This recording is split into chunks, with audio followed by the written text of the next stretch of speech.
So hello guys, welcome back to my channel. और आज का वीडियो काफ़ी इंपॉर्टेंट होने वाला है क्योंकि आज के इस वीडियो में हम बात करने वाले हैं ऐसे टॉप जीके एमसीक्यू जो काफ़ी इंपॉर्टेंट है पेपर के पॉइंट ऑफ व्यू। तो आज हम यहाँ पर 150 क्वेश्चंस की प्रैक्टिस करने वाले हैं। तो सभी क्वेश्चन के आंसर को अच्छी तरह से याद में रख लेना है क्योंकि ये सभी क्वेश्चन इंपॉर्टेंट है पेपर के पॉइंट ऑफ व्यू। तो शुरुआत करते हैं आज के हमारी इस जीके स्टडी की। तो सबसे पहला प्रश्न है, संविधान प्रारूप समिति के अध्यक्ष कौन थे? तो इसका सही जवाब है डॉक्टर भीमराव अंबेडकर थे संविधान प्रारूप समिति के अध्यक्ष। ये क्वेश्चन मोस्ट इम्पॉर्टेंट है। प्रारूप समिति यानी मसौदा समिति के अध्यक्ष। अगला प्रश्न है, भारतीय संविधान में वर्तमान में कितने अनुच्छेद है? तो वो है संशोधन के साथ में 448 अनुच्छेद है टोटल भारतीय संविधान में। याद में रख लेना, ये संशोधन के साथ में है। अगला प्रश्न, भारतीय संविधान के जनक किसे कहा जाता है? तो हम कहते हैं डॉक्टर भीमराव अंबेडकर को भारतीय संविधान का जनक कहते हैं। अगला प्रश्न है, भारतीय संविधान में मूल अधिकार किस भाग में है? तो इसका सही जवाब है वो है भाग 3 में। भारतीय संविधान में मूल अधिकार जो है वो भाग 3 में दिया गया है। अगला प्रश्न, जीवन और व्यक्तिगत स्वतंत्रता का अधिकार कौन सा अनुच्छेद है?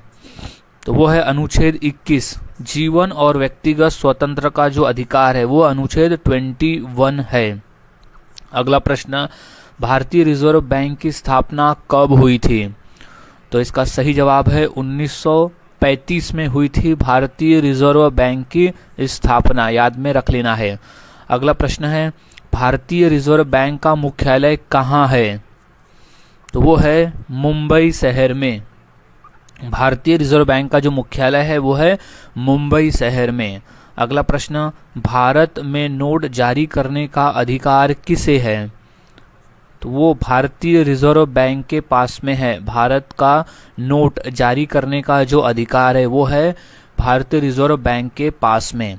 अगला प्रश्न, हरित क्रांति का संबंध किससे है? तो वो है कृषि से। हरित क्रांति का जो संबंध है वो है कृषि के क्षेत्र से। अगला प्रश्न, भारत का केंद्रीय बैंक कौन सा है? तो वो है भारतीय रिजर्व बैंक। भारत का केंद्रीय बैंक है भारतीय रिजर्व बैंक।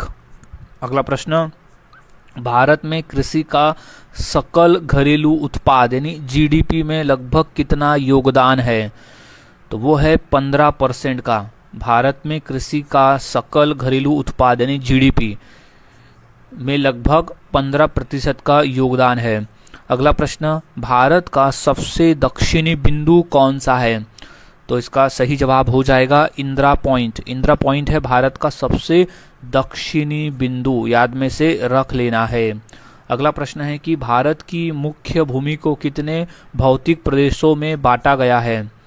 तो वो है 15% भाग में। भारत की मुख्य भूमि को 15% भौतिक भागों में बांटा गया है। अगला प्रश्न है कि भारत की सबसे ऊंची पर्वत चोटी कौन सी है? तो इसका सही जवाब है कंचनजंगा। भारत की सबसे ऊंची पर्वत चोटी है कंचनजंगा। अगला प्रश्न, K2 पर्वत भारत के किस भाग में स्थित है? तो इसका सही जवाब है पाकिस्तान अधिकृत कश्मीर में है। K2 जो है वो पाक अधिकृत कश्मीर में स्थित है। K2 पर्वत जो कि विश्व का दूसरे नंबर का सबसे ऊंचा पर्वत है। इसे अच्छी तरह से याद में रख लेना है।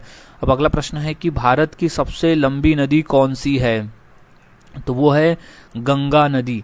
भारत की सबसे लंबी नदी है गंगा नदी जिसकी लंबाई है कुल 2525 किलोमीटर। अगला प्रश्न, भारत की सबसे लंबी प्रायद्वीपीय नदी कौन सी है? तो वो है गोदावरी नदी, सबसे लंबी प्रायद्वीपीय नदी। अगला प्रश्न, विश्व की सबसे लंबी नदी कौन सी है? तो वो नदी का नाम है नील नदी जो कि अफ्रीका महाद्वीप में स्थित है। नील नदी वो विश्व की सबसे लंबी नदी है। अगला प्रश्न, विश्व की सबसे बड़ी नदी जल प्रवाह के अनुसार कौन सी है?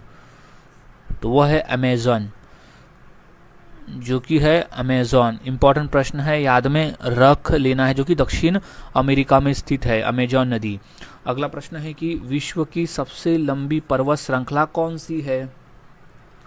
तो वो है एडिस पर्वत श्रृंखला। विश्व की सबसे लंबी पर्वत श्रृंखला का नाम है एडिस पर्वत श्रृंखला। अगला प्रश्न है कि विश्व की सबसे ऊंची चोटी कौन सी है? तो वो है माउंट एवरेस्ट। विश्व की सबसे ऊंची चोटी है, जो कि स्थित है नेपाल देश में, एशिया महाद्वीप में। अगला प्रश्न, विश्व का सबसे बड़ा मरुस्थल कौन सा है? तो वो ठंड मरुस्थल है, अंटार्कटिक मरुस्थल है विश्व का सबसे बड़ा मरुस्थल। और वहीं गर्म मरुस्थल की बात करें तो वो है सहारा मरुस्थल। अगला प्रश्न, माउंट एवरेस्ट किस पर्वत श्रृंखला में स्थित है? तो वो है हिमालय। माउंट एवरेस्ट जो है वो हिमालय पर्वत श्रृंखला में स्थित है। अब अगला प्रश्न है कि गुरुत्वाकर्षण का नियम किसने दिया? तो वह है न्यूटन ने दिया था। गुरुत्वाकर्षण का जो नियम है वो दिया था सर आइजैक न्यूटन ने। अगला प्रश्न है, न्यूटन का प्रथम गति किससे संबंधित है? तो वह संबंधित है जड़त्व से। न्यूटन का प्रथम गति नियम जो है वो जड़त्व से संबंधित है। अगला प्रश्न, संवेग का सूत्र क्या है? तो वो सूत्र है द्रव्यमान गुणिला वेग। संवेग का जो सूत्र है वो है द्रव्यमान गुणिला वेग। अगला प्रश्न है कि न्यूटन का द्वितीय गति नियम किससे संबंधित है? तो वो संबंधित है बल और त्वरण से। न्यूटन का जो द्वितीय गति नियम है वो है बल और त्वरण से संबंधित। अगला प्रश्न है कि न्यूटन का तृतीय गति नियम क्या बताता है? तो वो बताता है क्रिया का प्रतिक्रिया, एक्शन का रिएक्शन बताता है न्यूटन का तृतीय गति नियम। अब अगला प्रश्न है कि जड़त्व किस पर निर्भर करता है? तो वो निर्भर करता है द्रव्यमान पर। जड़त्व का जो नियम है वो जो निर्भर है वो द्रव्यमान पर करता है। अगला प्रश्न है कि परमाणु संख्या क्या दर्शाती है? तो वो दर्शाती है प्रोटॉनों की संख्या और इलेक्ट्रॉनों की संख्या। ये दो चीजें दर्शाती है परमाणु संख्या। तो ऑप्शन नंबर हो जाएगा डी, बी और सी दोनों। अब अगला प्रश्न है कि समस्थानिक किसे कहते हैं? तो कहते हैं समान परमाणु संख्या पर भिन्न द्रव्यमान संख्या वाले परमाणु को कहते हैं समस्थानिक। अगला प्रश्न है, द्रव्यमान संख्या क्या होती है? तो वो होती है प्रोटॉन प्लस न्यूट्रॉन। द्रव्यमान संख्या होती है प्रोटॉन प्लस न्यूट्रॉन। अगला प्रश्न है, समभारिक किसे कहते हैं? तो वो समान द्रव्यमान संख्या को कहते हैं। समभारिक जो है वो समान द्रव्यमान संख्या को कहा जाता है। अगला प्रश्न है कि आवर्त सारणी का आधुनिक रूप किसने दिया? तो वो मोसले ने दिया था। आवर्त सारणी का जो आधुनिक रूप है वो मोसले ने दिया है। अगला प्रश्न है, मानव शरीर की सबसे बड़ी कोशिका कौन सी है? तो वो है अंडाणु। मानव शरीर की सबसे बड़ी कोशिका होती है अंडाणु। अगला प्रश्न है कि आधुनिक आवर्त नियम किस पर आधारित है?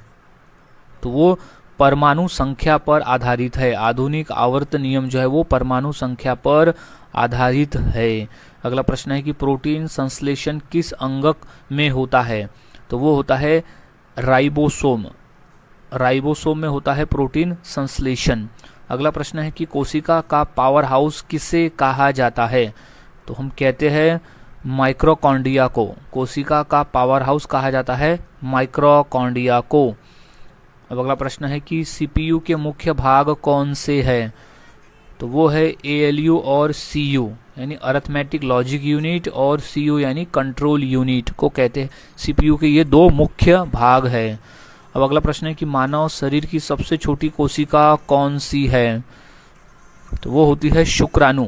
मानव शरीर की जो सबसे छोटी कोशिका होती है उसे शुक्राणु कहते हैं। अगला प्रश्न है, एएलयू का पूरा नाम क्या है? तो वो है अरिथमेटिक लॉजिक यूनिट। एएलयू का पूरा नाम है अरिथमेटिक लॉजिक यूनिट। अब अगला प्रश्न है कि पौधों में भोजन निर्माण की प्रक्रिया क्या कहलाती है? तो वो कहलाती है प्रकाश संश्लेषण। पौधों में भोजन निर्माण की जो प्रक्रिया है वो प्रकाश संश्लेषण कहलाती है। अगला प्रश्न है, सीयू का पूरा नाम क्या है? तो इसका सही जवाब हो जाएगा कंट्रोल यूनिट। सीयू का जो फुल फॉर्म है वो है कंट्रोल यूनिट। अगला प्रश्न है प्रकाश संश्लेषण में कौन सी गैस ली जाती है? तो इसका सही जवाब हो जाएगा कार्बन डाइऑक्साइड। प्रकाश संश्लेषण में कार्बन डाइऑक्साइड गैस ली जाती है और ऑक्सीजन गैस छोड़ी जाती है। अगला प्रश्न है कि कंप्यूटर का मस्तिष्क किसे कहा जाता है? तो वो सीपीयू को कहते हैं। कंप्यूटर का जो मस्तिष्क है वो सीपीयू को कहा जाता है। अगला प्रश्न है RAM रैम का पूरा नाम क्या है? तो उसे कहते हैं रैंडम एक्सेस मेमोरी। रैम का पूरा नाम है रैंडम एक्सेस मेमोरी।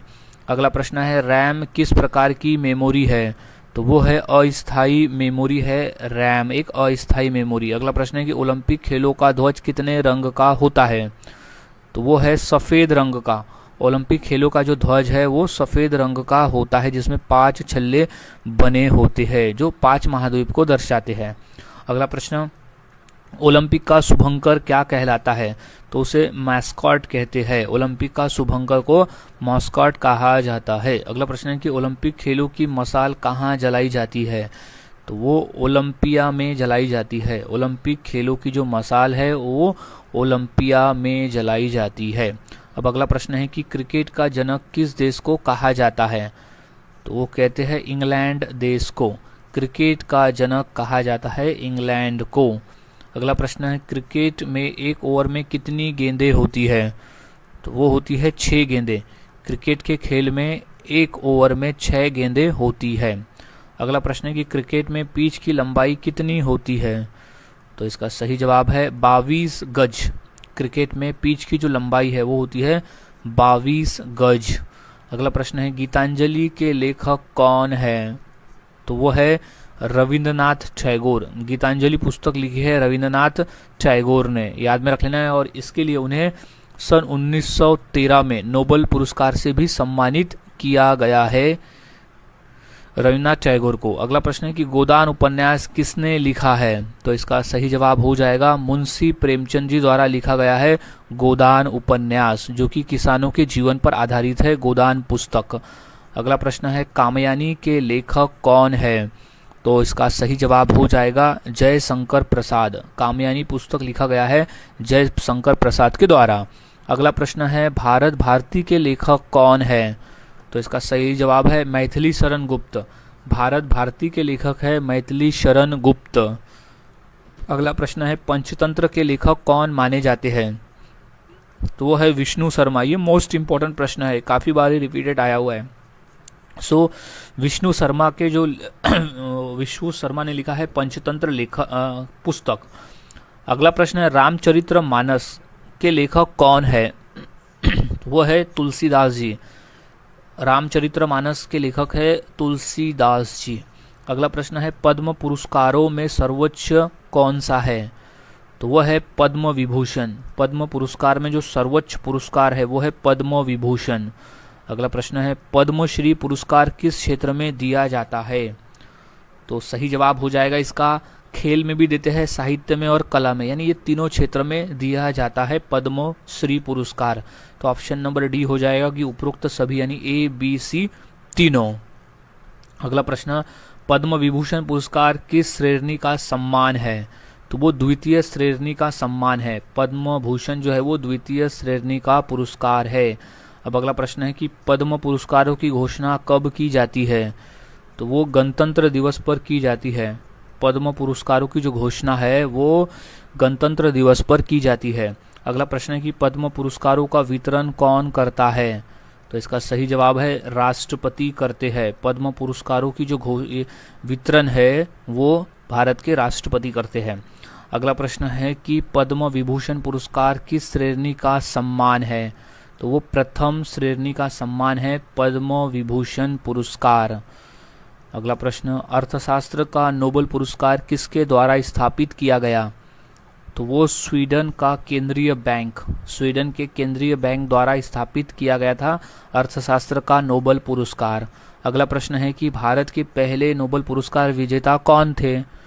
तो वो थे रविंद्रनाथ टैगोर भारत के पहले नोबेल पुरस्कार विजेता थे रविंद्रनाथ टैगोर। इम्पॉर्टेंट प्रश्न है, याद में से रख लेना है, जिन्हें 1913 में साहित्य के क्षेत्र में नोबेल पुरस्कार से सम्मानित किया गया है।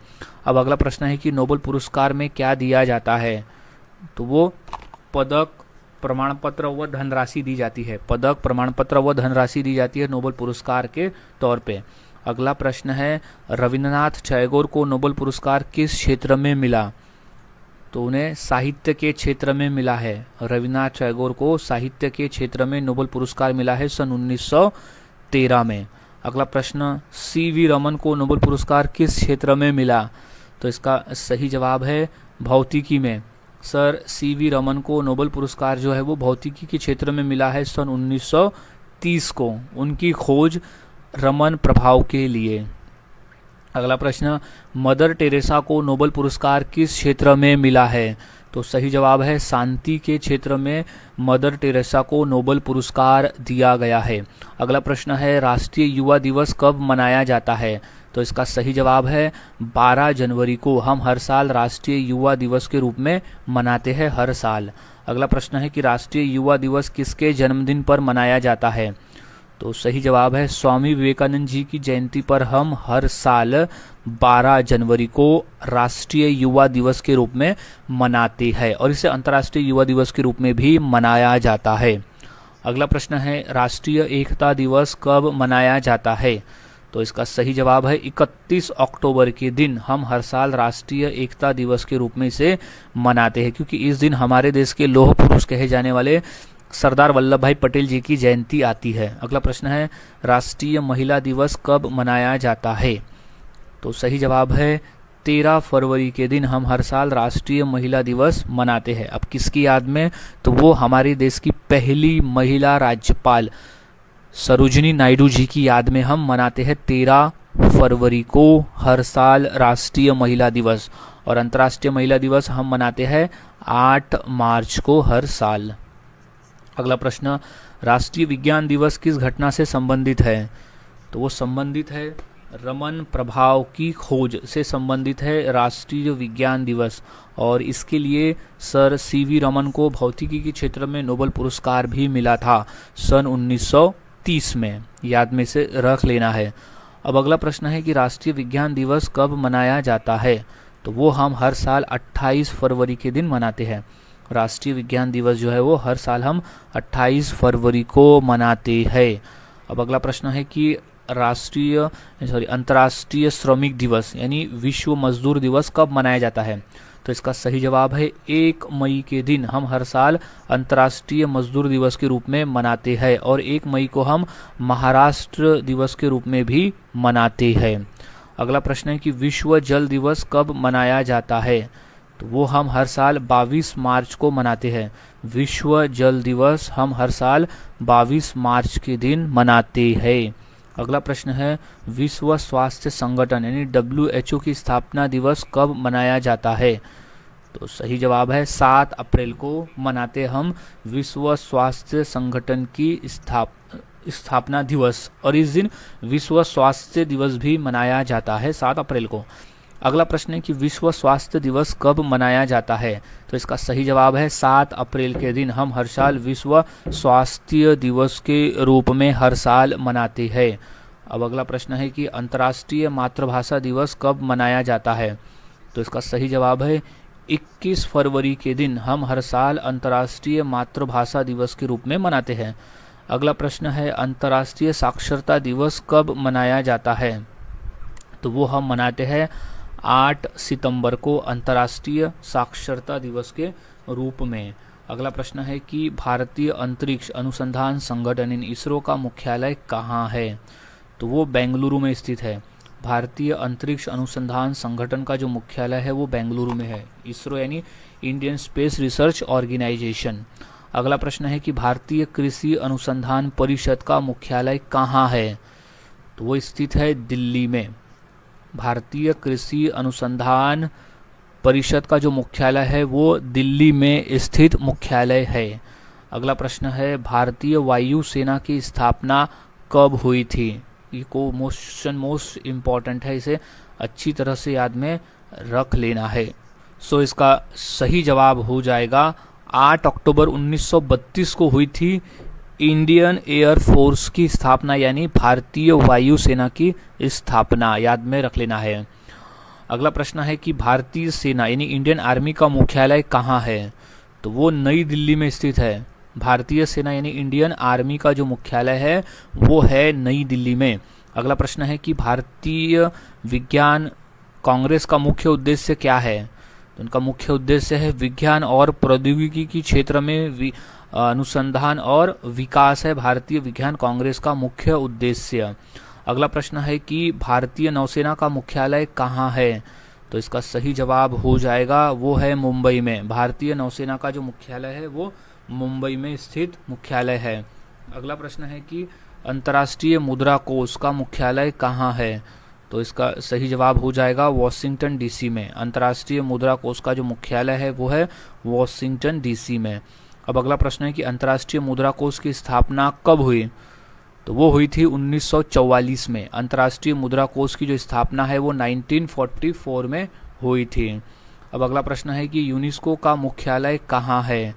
तो इसका सही जवाब है पेरिस में है। यूनेस्को का जो मुख्यालय है वो पेरिस शहर में स्थित है। अगला प्रश्न है कि WTO का मुख्यालय कहाँ है? तो वह है जिनेवा शहर में। WTO का मुख्यालय स्थित है जिनेवा शहर में।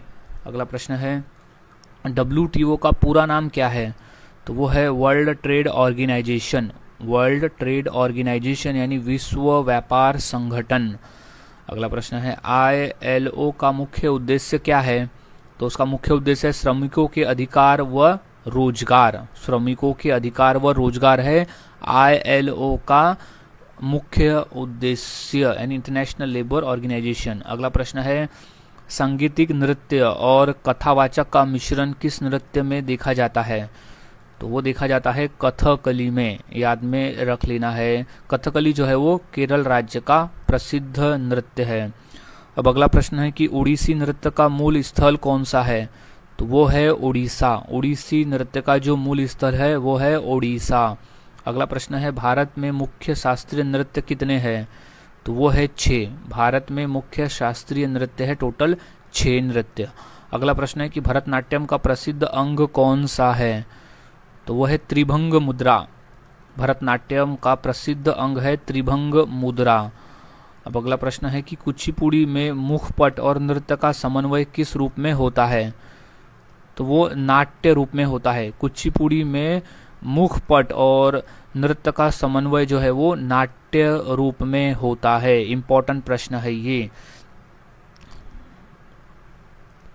सब नेक्स्ट क्वेश्चन है कथकली नृत्य की मुख्य विशेषता क्या है? तो इसका सही जवाब है मुखानिभय और रंगमंचीय प्रस्तुति। कथकली नृत्य की जो मुख्य विशेषता है वो मुखाभिनय और रंगमंचीय प्रस्तुति है। अगला प्रश्न है कि नवरात्रि किस देवी के लिए मनाई जाती है? तो है देवी दुर्गा के लिए। नवरात्रि जो है वो देवी दुर्गा के लिए मनाई जाती है। अगला प्रश्न है कि ईद अल फितर किस धर्म का त्यौहार है? तो वो मुस्लिम धर्म का त्यौहार है। याद में रखना है ईद अल फितर जो है वो मुस्लिम धर्म का त्यौहार है। अगला प्रश्न है क्रिसमस किसके जन्मदिन के अवसर पर मनाया जाता है?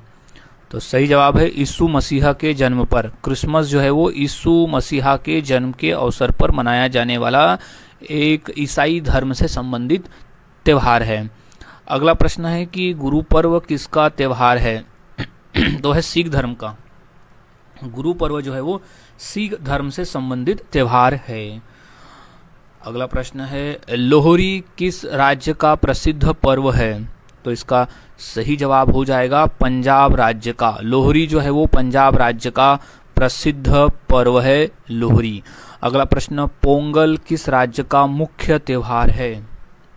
तो सही जवाब है तमिलनाडु का। पोंगल जो है वो तमिलनाडु राज्य का एक मुख्य त्यौहार है।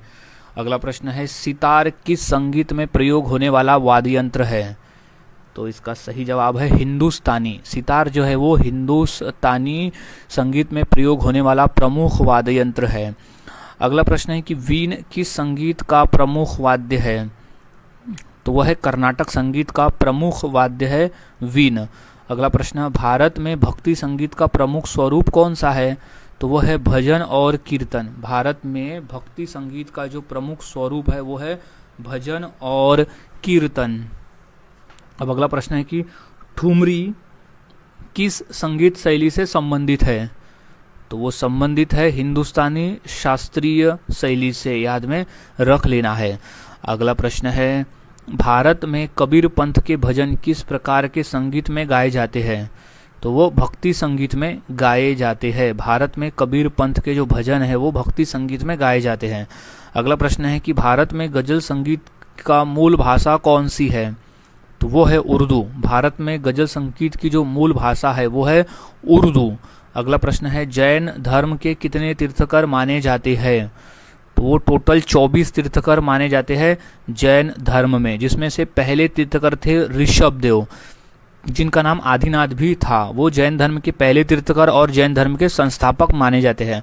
और जो आखिरी जो 24वें तीर्थकर थे वो थे भगवान महावीर, जिन्हें जैन धर्म का वास्तविक संस्थापक भी माना जाता है। अगला प्रश्न है कि भारत में बौद्ध धर्म का प्रमुख केंद्र कौन सा है? तो वो आता है बोध गया। भारत में बौद्ध धर्म का जो प्रमुख केंद्र है वो है बोध गया। अगला प्रश्न है कि सिख धर्म में गुरु ग्रंथ साहिब किसका रूप है? तो वो है पवित्र ग्रंथ का। सिख धर्म में गुरु ग्रंथ साहिब जो है वो पवित्र ग्रंथ का रूप है। अगला प्रश्न है कि हिंदू धर्म के प्रमुख ग्रंथ कौन से हैं? तो वो है वेद, उपनिषद और गीता। वेद, उपनिषद और गीता है हिंदू धर्म के प्रमुख ग्रंथ। अगला प्रश्न है कि इस्लाम धर्म में नमाज कितनी बार पढ़ी जाती है? तो वो है 5 बार। इस्लाम धर्म में नमाज जो है वो 5 बार पढ़ी जाती है। मोस्ट इम्पॉर्टेंट प्रश्न है, याद में रख लेना है। अब नेक्स्ट क्वेश्चन है, भारत में मुस्लिम धर्मावलंबियों की संख्या कितनी है? तो वो है लगभग 14.2%। भारत में मुस्लिम धर्मावलंबियों की संख्या है लगभग 14.2%। अगला प्रश्न है कि भारत का पहला राष्ट्रमंडल खेल कब हुआ? तो वो हुआ था 1951 में दिल्ली में। 1951 में हुआ था दिल्ली में भारत का पहला राष्ट्रमंडल खेल। अब अगला प्रश्न है कि भारत की पहली महिला राष्ट्रपति कौन थी? तो वो थी प्रतिभा पाटिल। भारत की पहली महिला राष्ट्रपति थी प्रतिभा सिंह पाटिल। अगला प्रश्न है कि भारत की पहली महिला प्रधानमंत्री कौन थी? तो सही जवाब है इंदिरा गांधी। भारत की पहली महिला प्रधानमंत्री थी इंदिरा गांधी, और पहली महिला जिन्हें भारत रत्न दिया गया था। अगला प्रश्न, भारत की पहली संविधान सभा के अध्यक्ष कौन थे? तो वो थे डॉक्टर राजेंद्र प्रसाद। वो तो स्थायी रूप से अध्यक्ष थे संविधान सभा के। अगला प्रश्न है कि भारत का पहला रेल मार्ग कब शुरू हुआ? तो वो हुआ था 1853 में। 1853 में शुरू हुआ था भारत का पहला रेल मार्ग। अगला प्रश्न है कि भारत का पहला अंतर्राष्ट्रीय हवाई अड्डा कौन सा है? तो वो है जुहू एयरपोर्ट, मुंबई में स्थित है। वो है भारत का पहला अंतर्राष्ट्रीय हवाई अड्डा। अगला प्रश्न है, फोटोग्राफी का आविष्कार किसने किया? तो वो किया था नाइस निप्स ने किया था फोटोग्राफी का आविष्कार। अब अगला प्रश्न है कि माचिस का आविष्कार किसने किया? तो सही जवाब है जॉन वॉकर ने किया है माचिस का आविष्कार। अगला प्रश्न, हवाई जहाज का आविष्कार किसने किया? तो है राइट बंधुओं ने किया है। हवाई जहाज का जो आविष्कार है वो राइट बंधुओं ने किया है। अगला प्रश्न है कि रेल इंजन का आविष्कार किसने किया? तो सही जवाब है जॉर्ज स्टीफेंसन ने किया है। रेल इंजन का जो आविष्कार है वो जॉर्ज स्टीफेंसन ने किया। अगला प्रश्न है कि रबर का वर्गीकरण किसने किया? तो वह है चार्ल्स गुडियर। चार्ल्स गुडियर ने किया है रबर का वल्कनीकरण। अगला प्रश्न है कि पनडुब्बी का आविष्कार किसने किया? तो सही जवाब है कॉर्नेलियस डेब्रेल ने किया है पनडुब्बी का आविष्कार। अब अगला प्रश्न है कि USB का फुल फॉर्म क्या है? तो वो है यूनिवर्सल सीरियल बस है USB का फुल फॉर्म। अगला प्रश्न है कि LED का फुल फॉर्म क्या है? तो वो है लाइट इमिटिंग डायोड।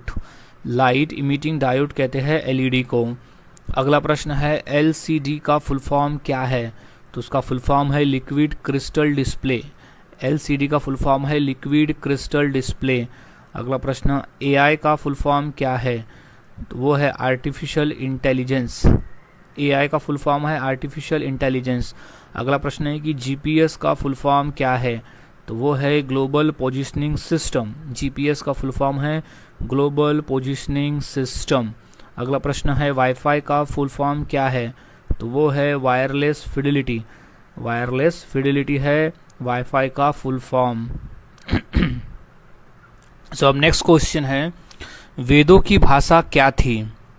तो इसका सही जवाब है संस्कृत भाषा थी। वेदों की भाषा थी संस्कृत। अगला प्रश्न है, बुद्ध का महापरिनिर्वाण कहाँ हुआ था? तो इसका सही जवाब है कुशीनगर में, यानी गौतम बुद्ध की मृत्यु कहाँ हुई थी? तो वो कुशीनगर में हुई थी, जिसे महापरिनिर्वाण कहा जाता है। अगला प्रश्न, उपनिषदों की संख्या कितनी मानी जाती है? तो वो है टोटल 108। उपनिषदों की जो संख्या है वो टोटल 108 मानी जाती है। अगला प्रश्न है, त्रिपिटक किस धर्म का ग्रंथ है? तो वो है बौद्ध धर्म का। त्रिपिटक जो है वो बौद्ध धर्म का ग्रंथ है। अगला प्रश्न, महावीर स्वामी का जन्म कहाँ हुआ था? तो इसका सही जवाब है वैशाली में हुआ था महावीर स्वामी का जन्म। अगला प्रश्न, गौतम बुद्ध को ज्ञान की प्राप्ति कहाँ हुई थी? तो इसका सही जवाब है बोध गया में। गौतम बुद्ध को ज्ञान की प्राप्ति हुई थी बोध गया में। अगला प्रश्न, शेरशाह सूरी का वास्तविक नाम क्या था? तो वो था फरीद। शेरशाह सूरी का वास्तविक नाम था फरीद। अगला प्रश्न, ग्रैंड ट्रंक रोड का निर्माण किसने करवाया? तो वो था शेरशाह सूरी ने करवाया था ग्रैंड ट्रंक रोड का निर्माण। अगला प्रश्न है, राजधानी परिवर्तन का प्रयोग किस सुल्तान ने किया? तो वो है मोहम्मद बिन तुगलक ने किया। राजधानी परिवर्तन का जो प्रयोग है वो मोहम्मद बिन तुगलक ने किया है। अगला प्रश्न है, भूमि माप प्रणाली किसने शुरू की? तो वो है शेरशाह सूरी ने शुरू की थी भूमि माप प्रणाली। अगला प्रश्न है, तुगलक वंश का संस्थापक कौन था? तो इसका सही जवाब है गयासुद्दीन तुगलक। तुगलक वंश का संस्थापक था गयासुद्दीन तुगलक। अगला प्रश्न है, तांबे की मुद्रा चलाने का प्रयास किसने किया? तो वो मोहम्मद बिन तुगलक ने किया था तांबे की मुद्रा चलाने का प्रयास। अगला प्रश्न है, बक्सर का युद्ध कब हुआ? तो वो हुआ था 1764 में। बक्सर का युद्ध हुआ 1764 में। अगला प्रश्न, बक्सर के युद्ध में अंग्रेजों के विरुद्ध कौन थे? तो वो थे मीर कासिम, शाह आलम द्वितीय और सिराजुद्दौला। ये तीनों थे अंग्रेजों के विरोध में। अगला प्रश्न, इलाहाबाद की संधि कब हुई? तो वो हुई थी 1765 में हुई इलाहाबाद की संधि। अगला प्रश्न, स्थायी बंदोबस्त किसने लागू किया? तो सही जवाब है लॉर्ड कॉर्नवालिस ने स्थापित किया था, स्थायी बंदोबस्त लागू किया था। अगला प्रश्न है, महालवाड़ी व्यवस्था किसने शुरू की? तो वो थे होल्ट मैकेंजी ने शुरू की थी महालवाड़ी व्यवस्था। अगला प्रश्न है कि रैवतवाड़ी व्यवस्था किससे संबंधित है? तो वो किसानों से संबंधित है रैवतवाड़ी व्यवस्था। अगला प्रश्न, लोकतंत्र का जन्म किस देश में हुआ? तो वो यूनान में हुआ था। अगला प्रश्न, यूनान के महान दार्शनिक कौन थे? तो वो थे प्लूटो, अरस्तु और सुकरात, ये तीनों थे। तो ऑप्शन नंबर डी हो जाएगा कि उपरोक्त सभी। अगला प्रश्न है, रोमन सभ्यता की भाषा क्या थी? तो वो थी लैटिन भाषा। रोमन सभ्यता की जो भाषा थी वो थी लैटिन भाषा। अगला प्रश्न है कि जूलियस सीजर किस सभ्यता से संबंधित थे? तो वो रोम से संबंधित थे। जूलियस सीजर जो थे वो रोम सभ्यता से संबंधित थे। अगला प्रश्न है, मध्यकालीन यूरोप में सामंतवाद को क्या कहा जाता है? तो वो फ्लूइडिज्म कहा जाता है। फ्लूइडिज्म कहा जाता है मध्यकालीन यूरोप में सामंतवाद को। अगला प्रश्न है कि क्रूसेड्स किससे संबंधित थे? तो वो धर्म युद्ध से संबंधित है क्रूसेड्स। अगला प्रश्न है कि समानता का अधिकार किस अनुच्छेद से संबंधित है? तो वो अनुच्छेद 14 और 18 से संबंधित है समानता का अधिकार। सो गाइज, आज के वीडियो में हमने 150 क्वेश्चंस की प्रैक्टिस की जो काफ़ी इंपॉर्टेंट है पेपर के पॉइंट ऑफ व्यू। तो यहाँ सभी क्वेश्चन के आंसर को अच्छी तरह से याद में रख लेना है क्योंकि सभी क्वेश्चन पेपर में पूछे जा चुके हैं। सो मिलता हूँ ऐसे ही और नए जीके क्वेश्चंस के साथ अगली वीडियो में। तब तक के लिए चैनल के साथ बने रहे, वीडियोज़ को देखते रहे और इसी तरह से रोज़ाना जीके की प्रैक्टिस करते रहे।